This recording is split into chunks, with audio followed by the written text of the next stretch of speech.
Good morning students. आज हम BSc part first में फिजिक्स का फर्स्ट पेपर मैकेनिक्स स्टार्ट कर रहे हैं।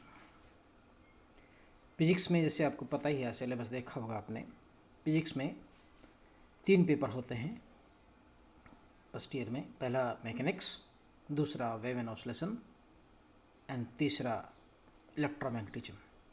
सो आज हम फर्स्ट पेपर का जो फर्स्ट यूनिट है उसको स्टार्ट करते हैं, and that is state of motion and frame of reference. क्या है मैकेनिक्स, यांत्रिकी की क्या है? देखें, हम सबके मन में सवाल उठता है कि यांत्रिकी मीन्स यंत्र से रिलेटेड है, मशीन, मैकेनिक्स कहते हैं इसको, मशीन से रिलेटेड है। तो असल में इसकी परिभाषा क्या है वो देखें कि भौतिकी की वह शाखा जिसमें वस्तु या कण की गति का अध्ययन किया जाता है। We discuss the motion of the any particles और एनी बॉडी और एनी ऑब्जेक्ट। इसमें गति के कारण का भी विश्लेषण किया जाता है। The study where the how and why the objects move, कि कैसे और क्यों गति करते हैं, जिसमें यह अध्ययन किया जाता है उसको हम यांत्रिकी कहते हैं। और यहाँ तक कहते हैं कि फिजिक्स की शुरुआत ही मैकेनिक्स से शुरू होती है। The study of the physics begins with the mechanics. यानी ये एक बहुत महत्वपूर्ण सब्जेक्ट है, बहुत महत्वपूर्ण टॉपिक्स है, बहुत महत्वपूर्ण पेपर है हमारे पास में, कि हम जो शुरुआत होती है फिजिक्स की वो यहीं से शुरुआत होती है।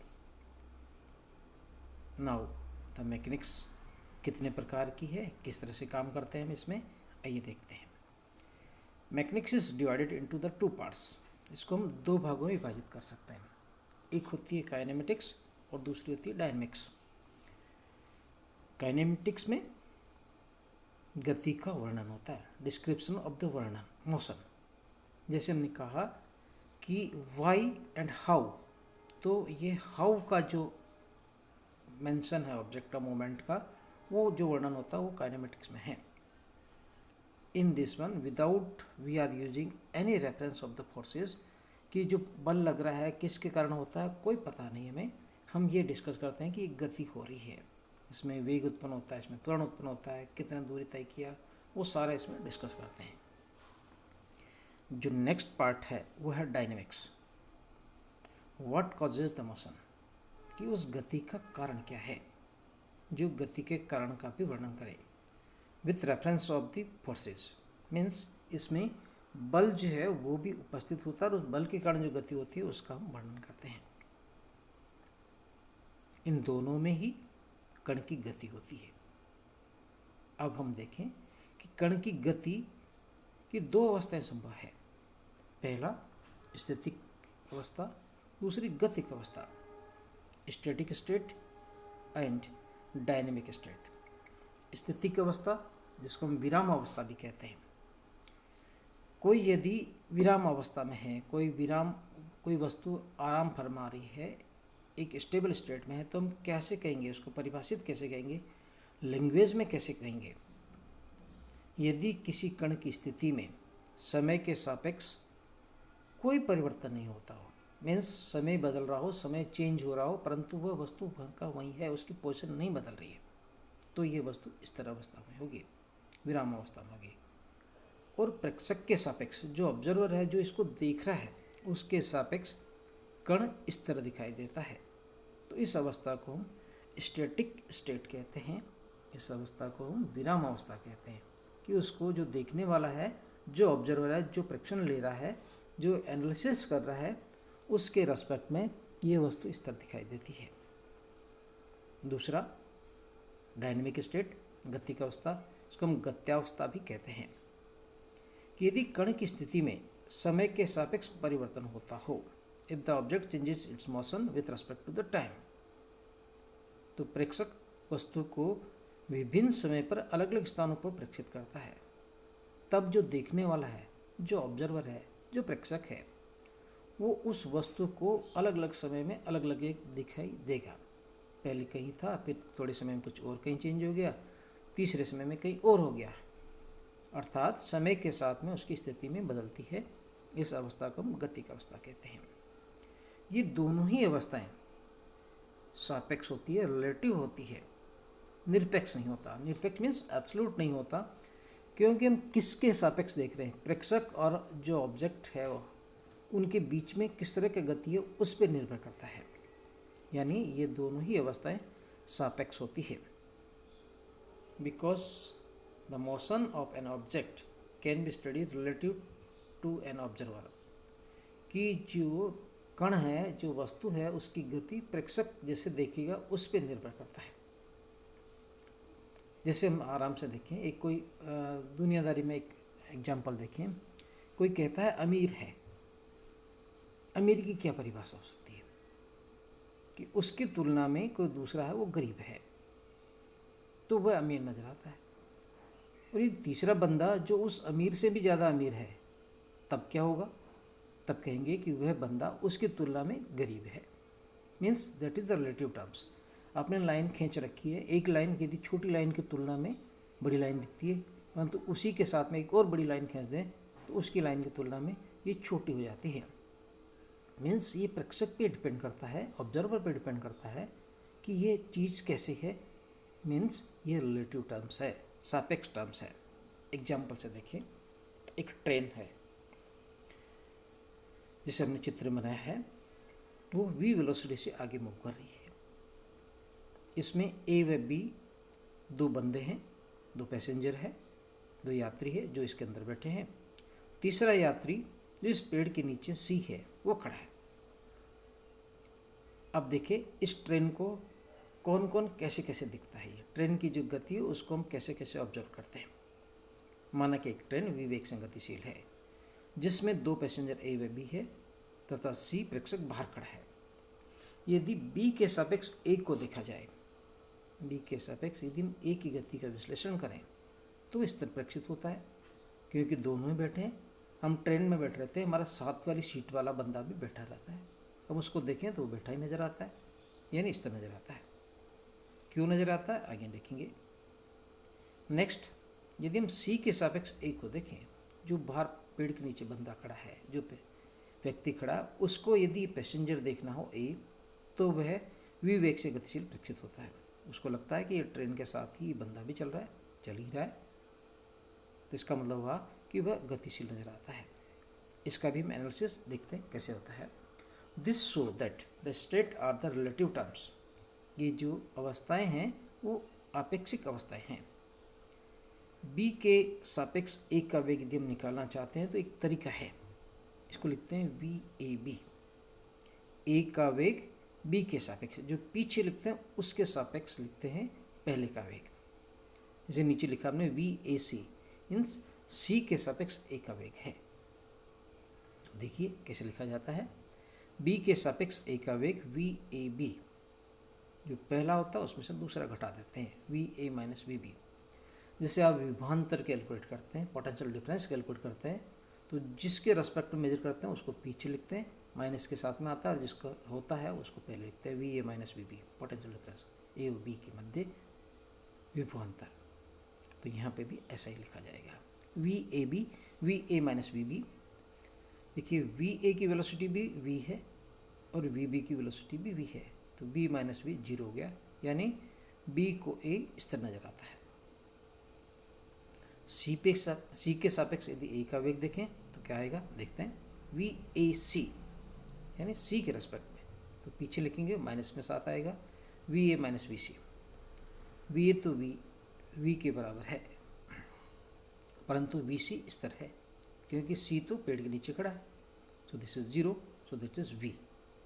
मीन्स इसको सी के सापेक्ष ए वी वेग से गतिशील नजर आता है। एक और देखा होगा आपने सॉरी, बस व ट्रेन में हम बैठते हैं, सफ़र करते हैं, तो हमने देखा है कि जो पेड़ है, मकान है, आसपास की ज़मीन है, सब पीछे भागते नज़र आती है। हमारी बस, हमारी ट्रेन आगे चलती है और वह पीछे भागते नज़र आते हैं। कभी आपने सोचा है इसका मैथमेटिकल कॉन्सेप्ट क्या है, इसका फिजिकल कॉन्सेप्ट क्या है? तो आइए देखते हैं। ट्रेन में बैठे व्यक्ति को पेड़ विपरीत दिशा में गति करते हुए नजर आते हैं। क्यों नजर आते हैं? देखिए, जैसे हमने सी है, ट्रेन वाला देख रहा ए, ट्रेन में बैठा हमारा बंदा ए, और पेड़ कौन खड़ा है? पेड़ के नीचे सी खड़ा है, तो इसका मतलब हम सी को देख रहे हैं ए। सो इसमें सी का ए के सापेक्ष वेग हो गया। मीन्स हम सी को जिसको देखना चाहते हैं उसको पहले लिखते हैं, जिसके रेस्पेक्ट में देखना चाहते हैं जो देखता है वो पीछे लिखा जाता है। तो V C A, V C minus V A, V C हमारा 0 है, पृथ्वी के सापेक्ष खड़ा है, और वी ए ये वेलोसिटी से वी से मूव करता है, so this is minus V. अर्थात यदि ए सी को देखे तो वह माइनस वी वेग से चलता हुआ नजर आता है, यानी विपरीत दिशा में उस ट्रेन की वेलोसिटी से चलता हुआ नजर आता है। This is the main reason, this is the mathematical interpretation of the opposite movement of these trees and the objects. So please take care about it when we discuss the relative terms. Next, this is very important. Now this is we enter into the syllabus. क्या है वो देखते हैं। Frame of reference, निर्देश तंत्र। निर्देश तंत्र क्या होता है? हम देखें, कोई भी चीज़ है हम किसी के रेस्पेक्ट में मेजर करते हैं, कोई किसी के सापेक्ष देखना चाहते हैं कि भाई इसके रेस्पेक्ट में ये है। जैसे मैंने पेंसिल वाला उदाहरण बताया आपको कि उस पेंसिल को हम दूसरी पेंसिल के रेस्पेक्ट में देखते हैं, तीसरी को दूसरे के रेस्पेक्ट में देखते हैं। मीन्स कोई एक चीज़ है जिसको हम एक स्तर मानते हैं, उसको आइडियल मान के चलते हैं, उसके रेस्पेक्ट में सब मेजर करते हैं। तो यहाँ पे भी ऐसा ही कुछ है। देखते हैं फ्रेम ऑफ रेफरेंस की डेफिनेशन क्या आती है। The system or a body with respect to which the position of a body can be expressed or the represented is called frame of reference. कि वह पिंड या निकाय जिसके सापेक्ष किसी कण की स्थिति को व्यक्त किया जाता है वह निर्देश तंत्र कहलाता है। यानी ये सिस्टम भी हो सकता है, कोई ऑब्जेक्ट भी हो सकता है, निकाय भी हो सकता है, पिंड भी हो सकता है, जिस पे रेस्पेक्ट में किसी अन्य कण को जो गतिशील है स्थिरावस्था में उसकी स्थिति को व्यक्त करें, तो उस जो निकाय जिसके रेस्पेक्ट में मेजर करना चाह रहे हैं उसको हम निर्देश तंत्र कहते हैं। द सिस्टम शुड बी, इसकी जो प्रॉपर्टीज है वो ये एग्रीबल है, मीन्स सर्वमान्य होता है, सबको मान्य होना चाहिए। ये नहीं कि पर्टिकुलर के लिए अलग है दूसरे के लिए अलग है। दूसरा, the system should be easily available, ये आसानी से उपलब्ध होना चाहिए, इसको इजीली होना चाहिए, कैलकुलेशन आसान से होना चाहिए, इजीली हमारे पास उपलब्ध होना चाहिए। तो अधिकतर हमने जो आप गणित में भी करते हैं, मोस्टली फिजिक्स में भी हम लोग यूज़ करते हैं, हम कार्टेशियन कोऑर्डिनेट सिस्टम काम में लेते हैं।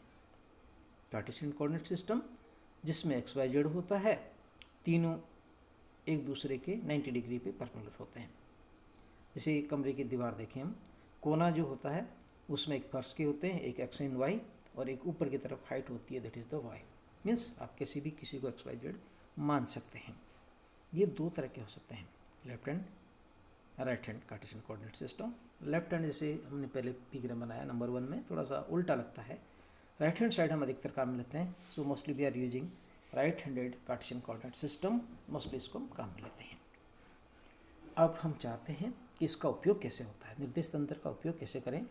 तो किसी निर्देश तंत्र में यदि कण की स्थिति का प्रदर्शन करना चाहते हैं, we want to represent the position of the particle in this frame of reference. तो कैसे करें, देखिए हमने एक चित्र बनाया है एक्स वाई जेड, उसमें कोई बिंदु पी मार्क कर दिया है, जिसका इस ओरिजिन से, इस मूल बिंदु से स्थिति सदिश आर वेक्टर है, और इस बिंदु पी के जो कोऑर्डिनेट है, जो निर्देशांक है, वह एक्स वाई जेड है। तो इसको वर्णन करने, क्योंकि तीनों कोऑर्डिनेट है, इसका मतलब हमने एक क्यूबॉइड बनाना पड़ेगा, एक घनाभ बनाना पड़ेगा, इसकी तीन दिशा में हो सकती है। एक्स दिशा में इसकी जो लंबाई आएगी वो एक्स आएगी, वाई दिशा में इसकी जो ऊंचाई है वाई होगी, और जेड दिशा में इसकी ऊंचाई जेड हो जाएगी। इस तरह से जो बॉक्स बनता है उसमें देखें ये पी पॉइंट इस कोने पे आता है, जो बाहर की तरफ अपने को नज़र आता है एक्स वाई जेड। तो हम देखें इसकी जो दूरी आती है सेंटर से, आर वेक्टर जो होता है, उसको हम कैसे रिप्रेजेंट कर सकते हैं। आर वेक्टर बिंदु पी की स्थिति सदिश O P vector equal to are vector equal to X I cap Y J cap plus Z K cap. I cap J cap K cap ये यूनिट वेक्टर से एकांक सदिश है एक्स वाई जेड दिशा के अनुदिश। नाउ यदि हम इस दूरी, ये तो स्थिति सदिश था, वेक्टर फॉर्म में था, यदि इसका मैग्नीट्यूड देखें, ओ से पी की दूरी, इसको हम दूरी कह सकते हैं, परिमाण कह सकते हैं स्थिति सदिश का, तो R equal to magnitude of the R vector और पी वेक्टर का magnitude root of the X square plus Y square plus Z square, that is under root of these three. Next, ये तो था स्टैटिकल, वहाँ पे पद स्थित था, पार्टिकल रेस्ट में था। अब हम चाहते हैं गतिशील कण की स्थिति, यदि पार्टिकल मूव कर रहा है तो उसको हम कैसे रिप्रेजेंट करते हैं, तो position of the moving particles. यदि कण गतिशील है तो कण की प्रारंभिक अवस्था P1 है और इसकी अंतिम अवस्था P2 है, तो इसकी गति, इसकी जो पोजीशन है इस पार्टिकल की, वो P1 से P2 विस्थापित हो जाती है। पहले इसका स्थिति सदिश R1 था, कुछ समय बाद इसका स्थिति सदिश R2 हो जाता है। माना कि T1 समय पर इसका स्थिति सदिश R1 है और T2 समय पर इसका स्थिति सदिश R2 है, तो दोनों के मध्य जो विस्थापन होता है वो आएगा P1 P2 vector, that is equal to R2 minus R1 vector. और जो समय अंतराल होता है, कितना टाइम लगा यहाँ से यहाँ तक जाने में, डेल टी लिख सकते हैं उसको, and that is T2 minus T1, जिसे हमने रिप्रेजेंट किया है T इक्वल टू T1 पर कण की स्थिति R1 है, पॉइंट P1 से रिप्रेजेंट किया गया है। समय T इक्वल टू T2 पर कण की स्थिति R2 वेक्टर है, इसको हम पॉइंट P से रिप्रेजेंट करते हैं। तो जो विस्थापन है, यदि उसको डेल्टा आर वेक्टर से ही रिप्रेजेंट करें, समय अंतराल है, टाइम डिफरेंस है, उसको डेल्टा टी से रिप्रेजेंट करें, तो जो कण का वेग होता है, परिभाषा से देखें, वेग बराबर लिखते हैं विस्थापन डिवाइडेड बाई समय अंतराल, तो विस्थापन हो गया R2 minus R1 vector divided by T2 minus T1 del R by del T. इसको हम औसत वेग कहते हैं। औसत वेग, एवरेज वेलोसिटी, इसलिए कि यह इस पॉइंट से इस पॉइंट तक बीच में जो औसत, कभी मान लो तेज चलता है, अंतिम और प्रारंभिक स्थिति लिए, इसलिए हम इसको औसत लिख सकते हैं। कभी तेज चलता है, कभी स्लो चलता है, इसलिए ये सबका पूरा औसत है। और यदि हम चाहते हैं कि किसी पर्टिकुलर समय पे वेग चाहिए, तात्क्षणिक वेग चाहिए, इंस्टेंटेनियस वेलोसिटी चाहिए, तो उसको कैसे कैलकुलेट करते हैं? तरीका क्या है कि जो समय अंतराल है वो सिकुड़ के एक पर्टिकुलर पॉइंट पे आ जाता है, मीन्स उस पर्टिकुलर जगह चाहिए डेल्टा टी टेंड टू 0, तब हम लिख सकते हैं velocity V vector equal to limit del T tend to 0 del R vector by del T, and this is equal to D are vector by D T. क्या फर्क है देखिए इसमें, औसत वेग में और तात्क्षणिक वेग में। औसत वेग में जो हम रिप्रेजेंट करते हैं वो del R vector by del T लिखते हैं, मीन्स पूरी दूरी का में ली हमने। और यहाँ पर हम कहते हैं तात्क्षणिक, मीन्स पर्टिकुलर टाइम पे चाहिए हमें, so d are vector by the d t, इसको हम डेफिनेट डिफरेंशियल कहते हैं। That's why it is called the तात्क्षणिक। डेफिनेट मीन्स उस पर्टिकुलर पॉइंट पर निश्चित है। Similarly we can calculate the acceleration a vector equal to del v by del t, वेग में परिवर्तन डिवाइडेड बाई समय अंतराल, जो परिभाषा है उसके काम में ले सकते हैं। तात्क्षणिक त्वरण चाहिए आपको, a vector equal to limit delta t tend to 0 del v by del T, and that is equal to d v by d t. यदि हम v की जगह d are vector by the d t लिखें तो जो acceleration आ जाएगा d two are vector by the d t square. So this is a basic way by which we can represent the acceleration and the velocity. सो आज हमने क्या देखा कि मैकेनिक्स क्या है, कितने तरह की मैकेनिक्स है। नंबर 2 पॉइंट्स कि जो कण मूव करता है उसकी 2 अवस्थाएं हो सकती है, स्थितिक और गतिक। स्थितिक क्या होती है, गति क्या होती है, मैंने परिभाषाएं दी। And then we switch over to the main point, that is frame of reference. निर्देश तंत्र क्या होता है, उसका क्या उपयोग होता है, परिभाषा क्या होती है इसकी, कैसे हम इसको रिप्रेजेंट करते हैं वेलोसिटी को, किस तरह से हम इस पोजीशन को रिप्रेजेंट करते हैं, ये सारा इस फ्रेम ऑफ रेफरेंस में हमने कैलकुलेट किया है। So okay, this is okay complete for today. Thanks.